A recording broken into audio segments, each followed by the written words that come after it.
Hello everybody, welcome to the channel Lightworkers Together. This is Val. I hope you all are doing well and having a wonderful day today. It's a little bit cooler. I hope wherever you are in the world you have some cooler, more comfortable temperatures. I was listening to a reader the other day and he said something that struck me as funny. It's not really funny, but it was like he called it the global warming bake-off, which is kind of what it feels like, I think, with all these record-breaking super hot temperatures. Anyway, welcome everybody, subscribers and new folks stopping by. Today's topic is one that a few people have asked for out of some things that I threw out there as possibles, and this is something that I've had some experience with of my own personally, as well as I've done a lot of research on it. So I thought we would definitely talk about it, and that is, who were you in a past life? Now, I'm not going to excuse me guys, I'm going to turn this for a minute. There we go. I'm not going to get into, I hope y'all are liking this view, it's so pretty. I'm not going to get into a lot of personal information about specifics from things from my past life. I'll just touch on some of it a little bit, but I want to talk more about how you kind of know, right? What information are you getting? Are you getting downloads? Are you having things in dreams? I'm just kind of giving you all a different view here. Plus there's some folks walking. I'm at a different park today and there's some folks walking by and I'm trying to turn my camera so I'm not catching them. Some of the ways, because a lot of people have said, yes, I'm very interested in this stuff about past lives, but kind of how do you know?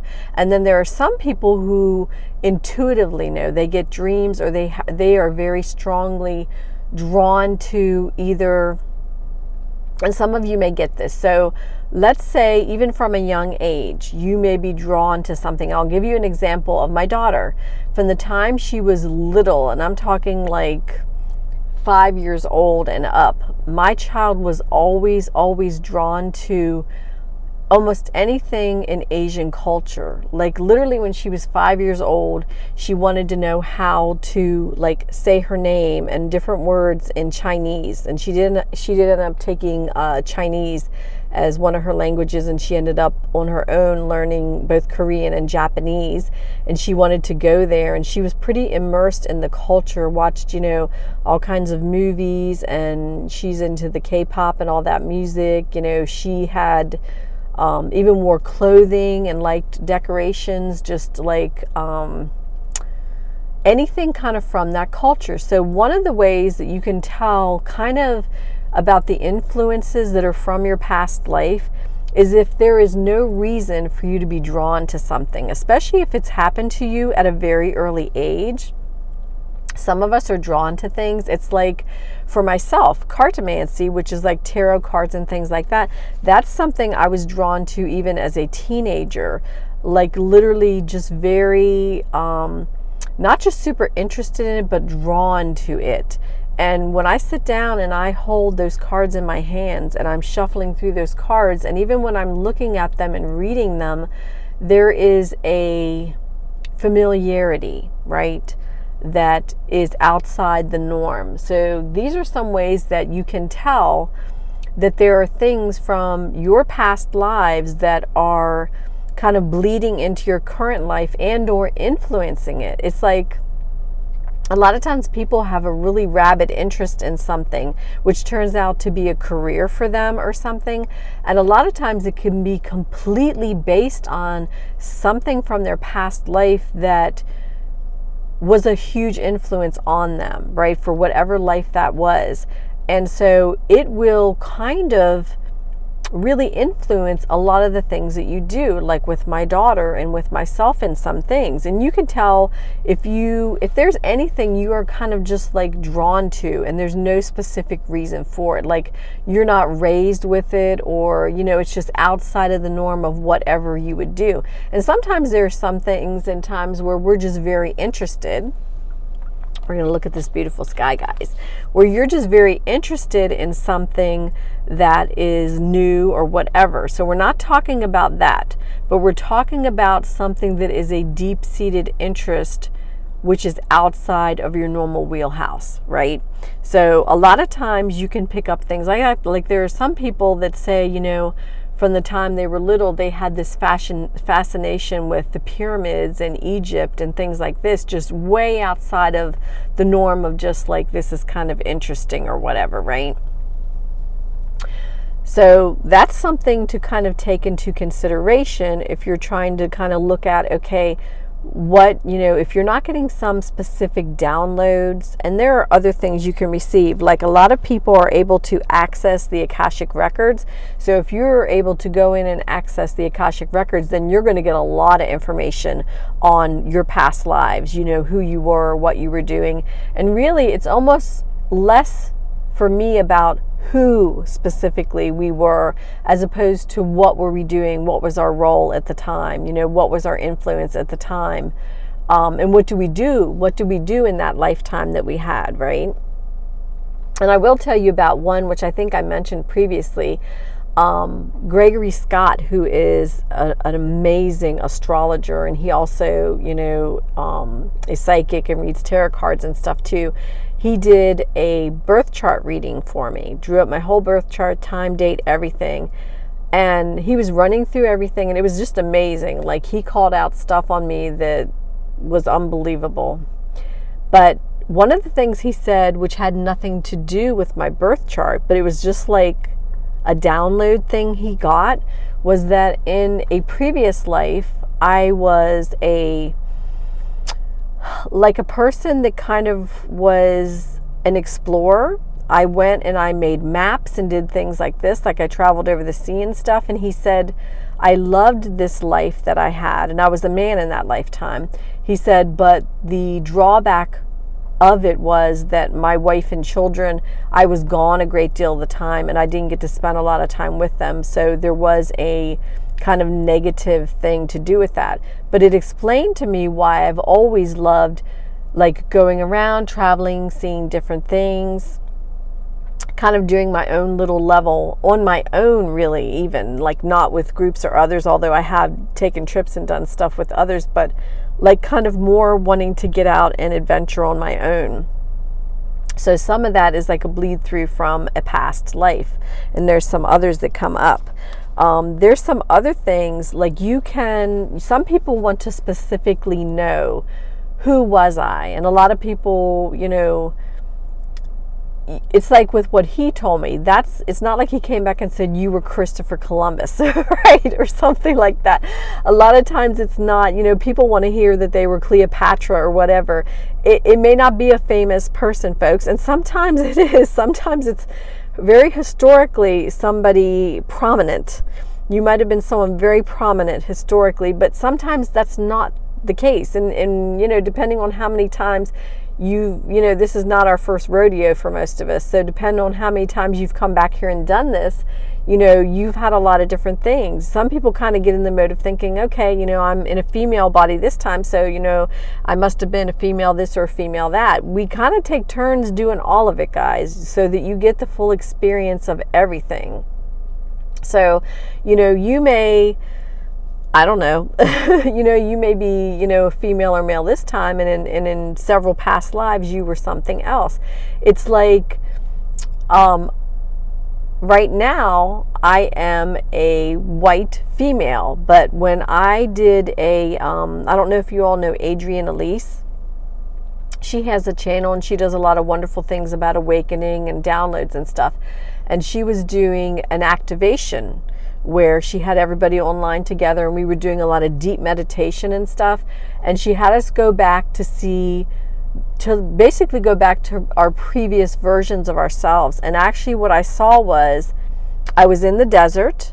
I couldn't see myself because I was embodied at the time, and I was wearing some sort of loose robe or clothing. And when I looked down at my feet, I had very dark skinned feet.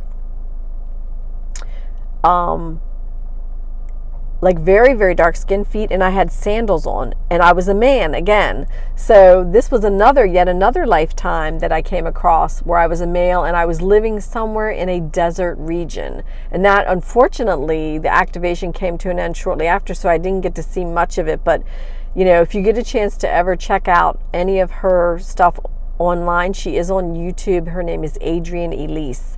And those activations are awesome if you get in it. Like, she does soul recalls, and she does things about just basically deep diving right into your own experience, going back.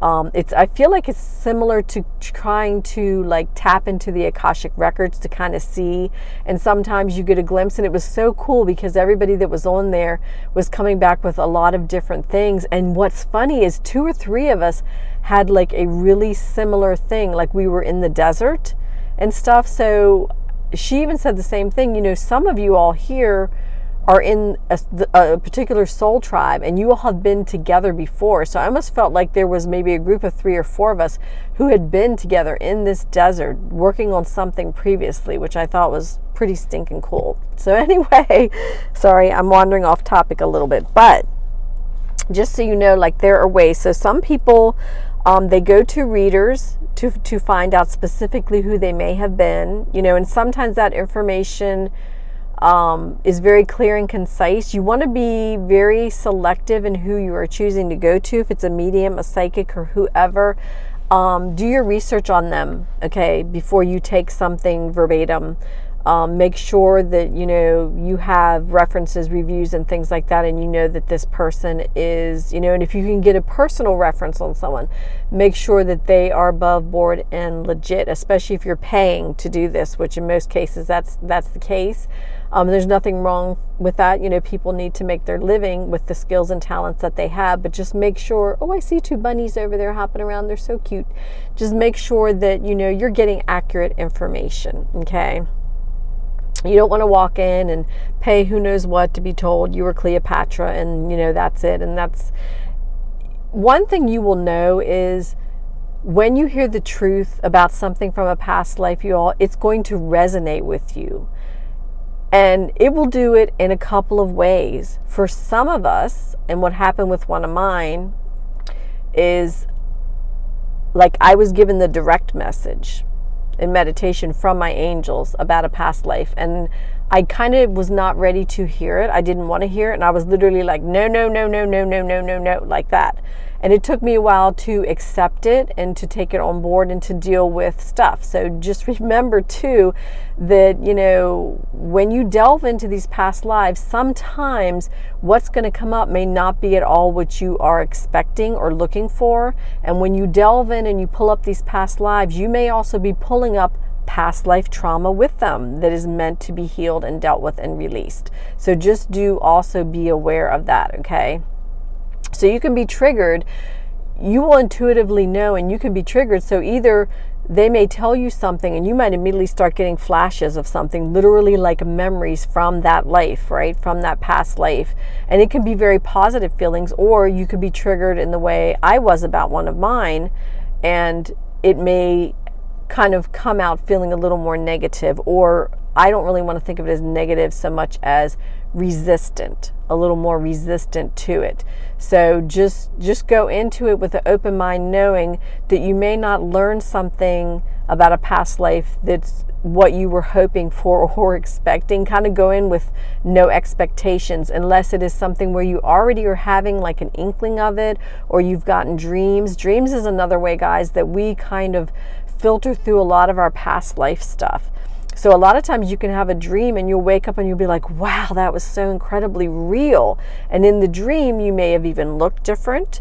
Or it almost might be like watching a movie, right? Where you're seeing something play out, but you're almost like in a third party thing watching what is happening. And a lot of times, like I said, that is past life stuff coming up. So that's other ways to do it. And like I said, being drawn to things, like I was drawn to cartomancy, which is, you know, tarot cards, and hugely, hugely drawn to crystals. So I know one of my past lives that I saw very vividly in a vision was either, and I couldn't tell you which one it was, but it was either Lemuria or Atlantis. And it was working directly with others in a group and crystals, and it was pretty cool and amazing. So like for anyone who wants to do some of that research into discovering stuff about your past lives, I would just say kind of keep an open mind, because some things you find out may not be what you're expecting. You could be shocked by something. So just, and just kind of take it in stride if you can. And I have another note I wrote on here. I do have a couple little notes.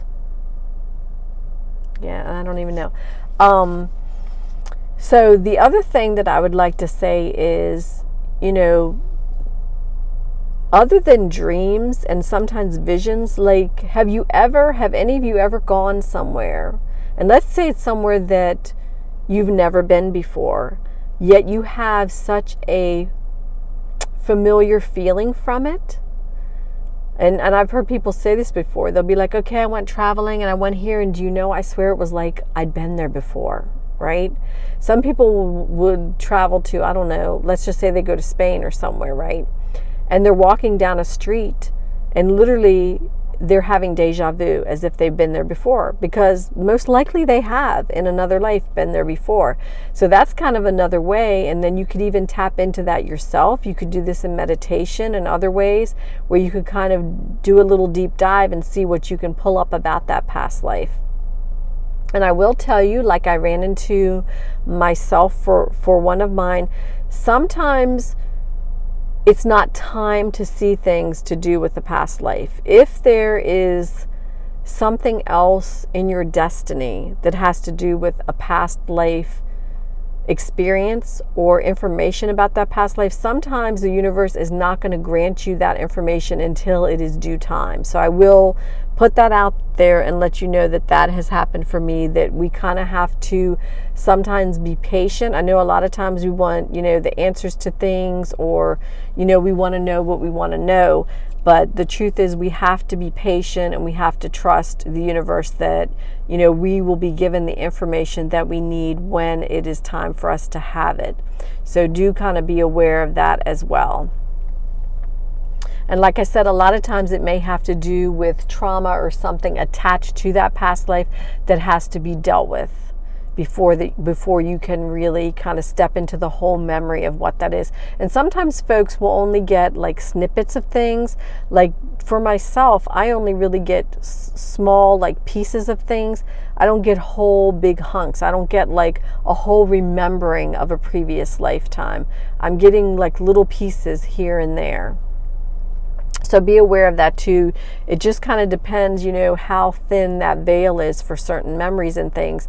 And I know some people, have a gift of really being able to access the Akashic records. And that's something I'm going to work more on for myself as well, kind of opening that door wider so that I can look in and see more, if the divine says it's time for me to do that, basically. But that's something I'd like to do myself, because that kind of helps give you more information and you have a bigger picture. And like I said, it kind of helps us to understand where we are in our lives now. It understands motivations we have for the things that we do and or don't do. Like sometimes if you have an extreme aversion to something for no particular reason, like some people are just like, I have a massive terror of spiders, and they don't understand why. Well, guess what? You probably had some really nasty, horrible experience with spiders in a past life, and this has carried over into your current life, and it affects what you do. Just like, traumas or things we go through, or even like major decisions that we make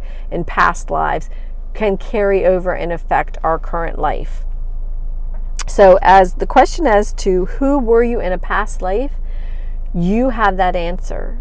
Whether you can access it at this time kind of depends on, a lot of times too, what your higher self will allow and what it thinks you're ready to take. Because I will tell you, sometimes we are, to use a quote from Dolores Cannon, if you've ever watched Dolores Cannon, she was just an amazing, wonderful woman. She says, sometimes we get spoon-fed things because we're not ready to take a whole bite of it, basically. You know what I mean? Our psyche, our whole being is just not ready to have the whole thing. So we get spoon-fed little pieces of it until we are in that beautiful place where we're in a good place to accept it. And I had to go through that. Trust me, I had to go through that where like I really, really wanted to know some things that were bringing up stuff from a past life. And I was straight up told at that time, and this was just a little while ago, that I was not ready to receive that information. I was not at the right place emotionally, spiritually, mentally, everything. I wasn't at the right place. And you know, sometime later, I literally, like earlier today, I looked back and I was kind of like communicating with my angels, and I said, everybody was absolutely right. I was not ready to receive that information at that time. The response would not have been good.